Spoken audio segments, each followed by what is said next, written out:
Menurut salah satu riwayat, Luqmanul Hakim adalah budak berkulit hitam yang dibebaskan tuannya.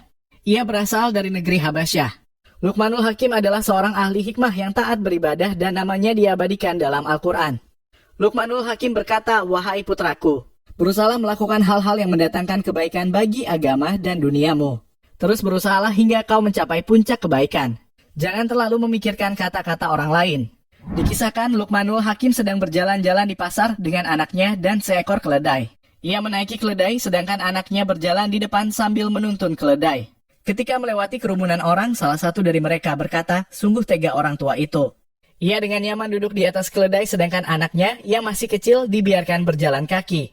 Mendengar komentar orang tersebut, Luqmanul Hakim meminta anaknya bertukar posisi. Ia berjalan menuntun keledai sedangkan anaknya duduk di atas keledai.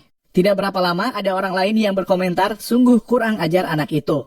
Ia duduk di atas keledai sedangkan ayahnya yang sudah tua dibiarkan berjalan kaki.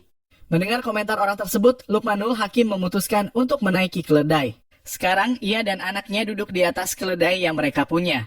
Ketika melewati orang-orang yang sedang duduk mengobrol, ada di antara mereka yang tiba-tiba berkomentar, "Kasihan sekali keledai kurus itu. Ia dinaiki orang tua dan anak kecil. Seharusnya salah satu dari mereka berjalan kaki." Mendengar komentar orang tersebut, Luqmanul Hakim dan anaknya turun dari keledai dan berjalan bersama. Ketika melewati kerumunan orang lagi, ada di antara mereka kembali berkomentar, "Sungguh bodoh orang tua dan anak itu. Mereka punya keledai tapi tidak dinaiki." Mendengar komentar orang terakhir itu, Luqmanul Hakim berkata kepada anaknya, "Wahai putraku, kau sudah mendengar komentar orang-orang di pasar. Kita selalu salah di mata mereka. Tidak ada pekerjaan yang paling sia-sia selain mendengar komentar orang lain. Teruslah berbuat baik dan jangan terlalu mendengar kata-kata mereka."